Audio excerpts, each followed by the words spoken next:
never raise your pricing ever. You will make it up on volume. Say yes to every job that crosses your door. Make sure that you do everything yourself. No one's gonna care like you do. I know what you guys are thinking out there. 2025 was just way too easy of a year, and you wanna make sure that your shop fails in 2026. Fortunately for you, this is Ian Sandusky back here again for Practical Machinist. And today on Machine Shop Talk, we're gonna be giving you the top tips to make sure your shop fails in 2026. But before we do, make sure you like, subscribe, and turn on notifications below to make sure you never miss a video. Let's get into it.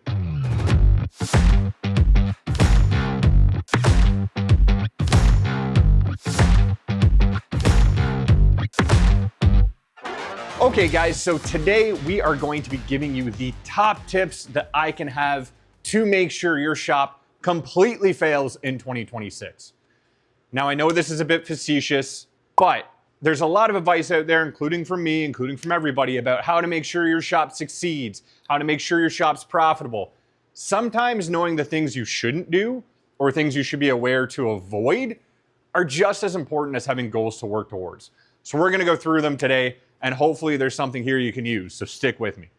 So the first tip I have to make sure your shop completely fails in 2026 is never raise your pricing ever. You will make it up on volume. Don't raise your shop rate ever. Customers hate it. They don't want to pay more. You know, if you have enough spindles turning, eventually you'll start to make it up on volume.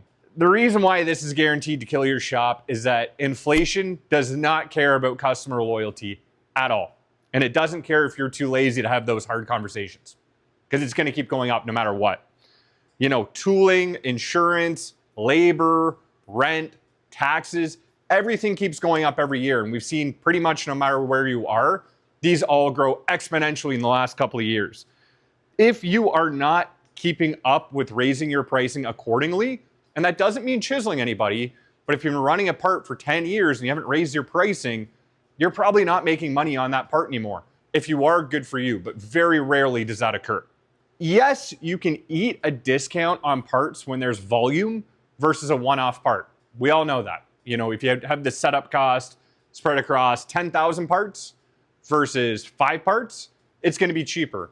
And yes, if you can get a blanket order for a year, you're probably gonna give them a cheaper price than if it's a one-off 100-piece order because you have guaranteed work.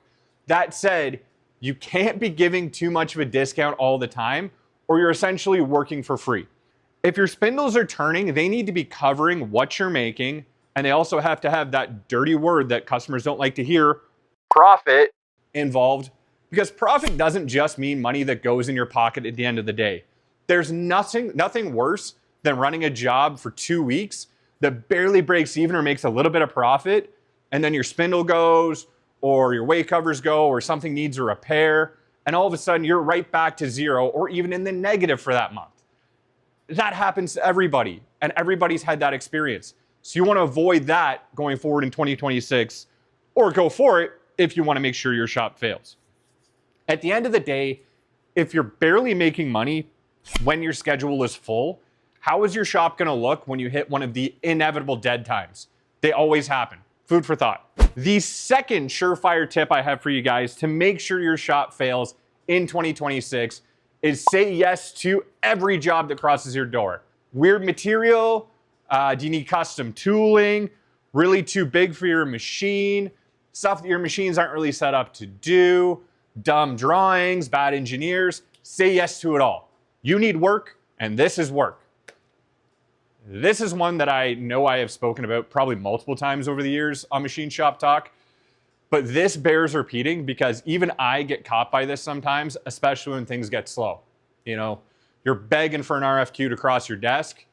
One comes along and you're like, this is not really great, but my spindles are sitting, I might as well do it. And then you end up losing a lot, money or time or stress over that job that doesn't really pay well anyway. Every potential job that crosses your door is not going to necessarily be a good job, or at least it's not going to necessarily be a good job for you.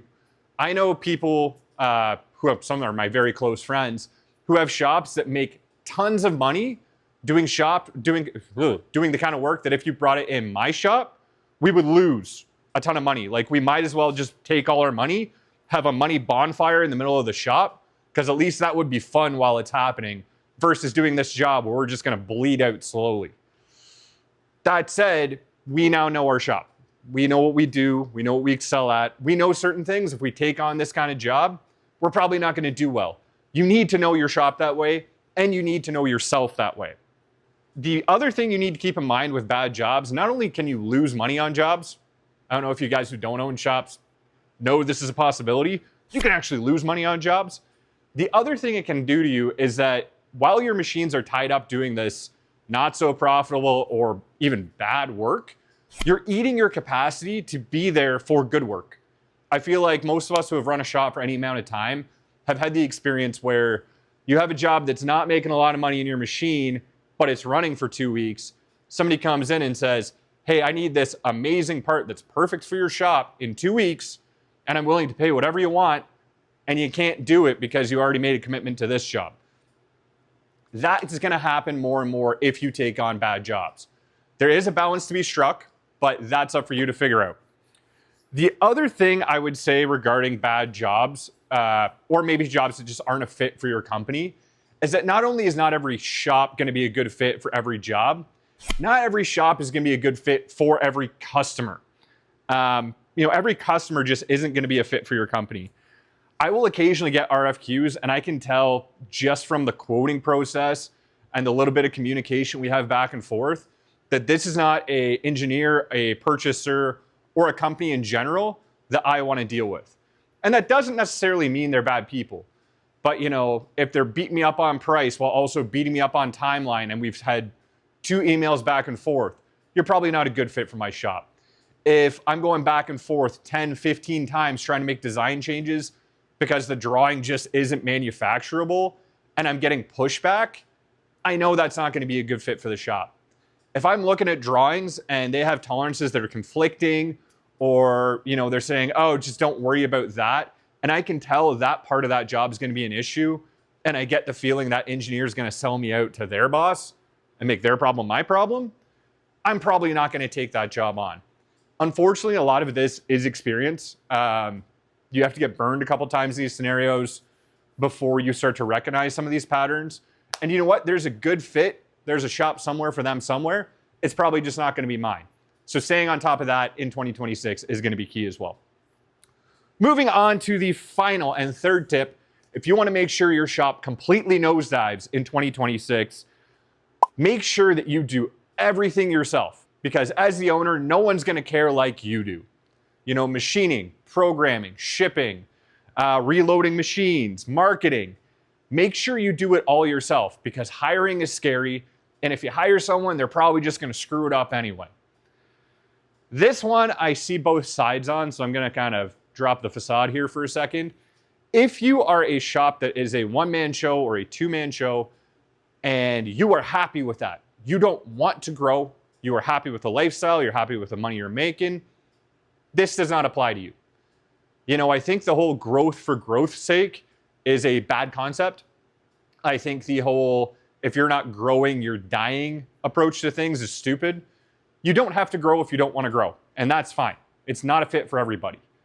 But if you are in the business of wanting to grow, you want to be able to offer more products, you want to employ more people, you want to build a bigger shop, whatever that is, if there's growth involved, putting everything on your own shoulders is a surefire way to make sure that your shop is probably going to fail, if not fail to grow. In these situations, the owner becomes the bottleneck. There are only so many hours in the day that you can get stuff done. Hiring is scary. I'm going to admit that. You go through people that say they can do what they can't do.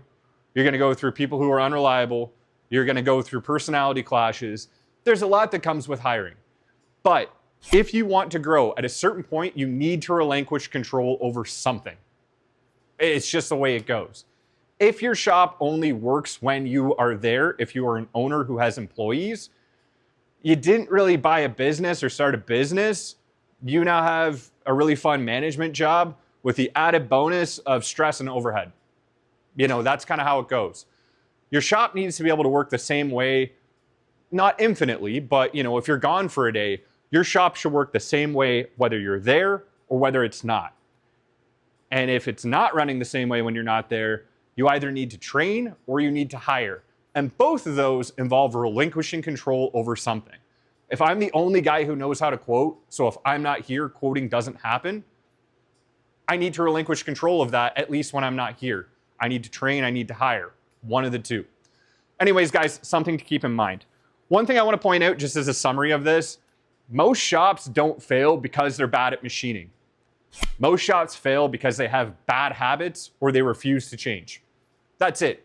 If the whole business of machining was be good at machining and you will succeed, tons of shops would do a lot better than they do, including my own. This is not a dig at anybody.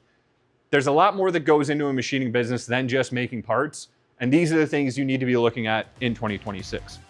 In any case, guys, I'd like to know in the comments below, what are your surefire tips to make sure that your shop fails in 2026 if that was the aim? And as always, make sure you like, subscribe, and turn on notifications below to make sure you never miss a video. Thank you very much for watching, guys. You take care.